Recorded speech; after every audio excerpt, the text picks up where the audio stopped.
Well, after a week of budget backlash, Anthony Albanese could be set to cave on a proposal to tax trusts that the coalition has called a death tax. We're hearing the government is open to a reversal or at least tweaks on its move to include discretionary testamentary trusts in its tax changes. The trusts are a way people can pass on their wealth to family members when they die. For more, let's bring in Health Minister Mark Butler and Deputy Leader of the Liberal Party, Jane Hume. Good morning to both of you. Mark, are you reconsidering trusts? Look, this is one article based on one unnamed source. We still think this is the right budget for Australia. Obviously, if you have a discretionary testamentary trust at the time of budget, that will remain unchanged. There's no taxation on inheritance. There hasn't been for 40 years in Australia or more, and there won't be for at least another 40 years. There will be if you have one of these trusts, though. Well, no, not if they were an existing trust at the time of the budget. But going forward, you should look at a fixed testamentary trust. That's what most people have. So you for can example, change it before July next year into a fixed one, and then you won't attract CGT. No, existing testamentary trusts, whether they were discretionary or fixed, aren't changed. But going forward, if you set up a trust going forward that is testamentary in nature, it should be fixed if you want to avoid a minimum tax. And that's what most people have. Most people have an arrangement that if they die when their children are still minors, that they don't get their inheritance until they're 25. You might ask your brother or sister to manage their affairs. In the meantime, they'd be able to draw down on that trust to fund education and other living expenses. That sort of fixed trust will remain unchanged and remain tax-free. But the discretionary ones, can I just get that clear? If you have a discretionary testamentary trust at the moment... Well, as at budget. Yeah, at budget, yep.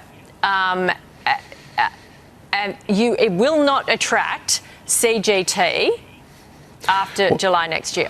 Well, it won't attract the minimum taxation on the distribution of income from trusts going forward. So you won't be taxed any more than you were a month ago? That's right. It's grandparented, all existing testamentary trusts. But going forward, if you're setting up a testamentary trust for your kids, for example, in the tragic event you might die before they become adults, the standard thing is a fixed trust anyway. As I said, you inherit it at 25, your trustee, your brother or your sister. There's 840,000 discretionary trusts.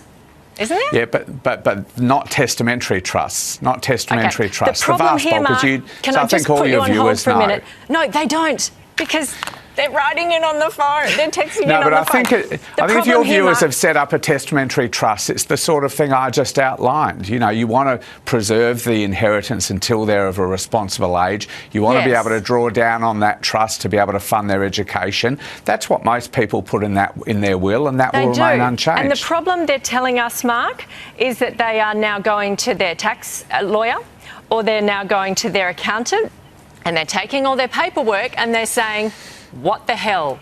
They don't understand. They're telling us. So if you have to explain it in this sort of depth time and time again on all the TV shows and in all the newspapers and on all the radio stations, do you think this is a good budget move? Are you not getting the message through, or are you happy with what's happening this week? Look, this is a significant change to tax arrangements. We've been clear about that. I think it's the right package, because what it does at its core is to treat all earnings, all income in broadly the same way in terms of their tax responsibilities, whether you earn your income from a wage working at a hospital or a factory, or whether you do earn your income from investments or the distributions of a trust. Many people are both. Yes, many people are both. So their income will be treated in broadly the same way. We can't continue to have a situation, which we've had for a number of years, where increasingly taxation from wage earners is funding more and more of a share of the responsibility for our hospitals, our Defence Force, our police and our schools. We've got to have a more equitable treatment of earnings, no matter where those earnings come from. OK, Jane, it is easy to sit on the outside like you guys and throw stones. What would you be doing? What do you think the main problem is here? Well, I'm very pleased to see that the government is considering already, 1 week on from the budget, making changes to these sneaky taxes that it was pushing through that weren't even explicit in the budget. But let's face it, these taxes shouldn't have been there in the first place because they weren't committed to prior to the last election, just 12 months ago. Now the government has entirely backflipped, put in a whole raft of new taxes that are going to affect thousands and thousands of Australians, and at the same time have essentially accused small businesses of avoiding their tax obligations, smearing a lot of small businesses that are using these very legitimate structures for their businesses that their accountants have recommended, and they've done that for decades. Now, whether it be Anthony Albanese or Jim Chalmers, Murray Watt yesterday, Claire O'Neill, and now Paul Keating are accusing these people of tax avoiding. I think that's the greatest insult you could possibly imagine to people that take all the risks, that stay awake at night wondering how they're going to make payroll, wondering how they're going to do their BAS statements, wondering how they're going to put food on their own family's table. And now Labor are accusing them of tax avoiding. Wow. I mean, Mark, give us a break. Mark, 98% or something of businesses in this country are small business. So you've now got the startups are arcing up. You've now got women's groups arcing up saying we may have a PAYG earner in our family, but we also have a startup. So it's not siloed. It's not separate, just PAYG, a tax earner. We also have side hustles. We also have investments. So everyone is thinking, how is this going to affect me? How are you going to get the message across, or do you think everyone should go to their accountant and check?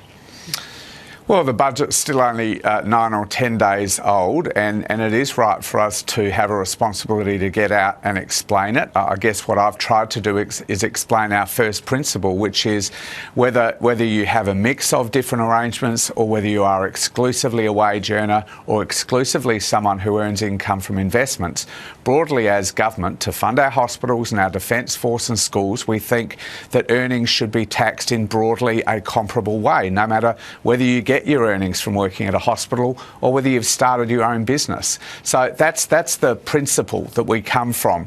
Yes, there are very complex arrangements that people have. Can you see why small businesses across the board are angry because they think I'm going to be whacked with more tax when I sell my business that I've spent years trying to build? Well, any capital gain up until next year is treated in the old way. And yes, from then on, from July 27, capital gains will be adjusted for inflation. So they've got to get their businesses revalued. We had that system for a very long time in Australia. We think it is a fair and responsible way in which to treat capital gains. But for people who've made capital gains over the last many years up until the 1st of July, the old 50% discount, a very generous discount, will continue to be applied to those gains. Okay.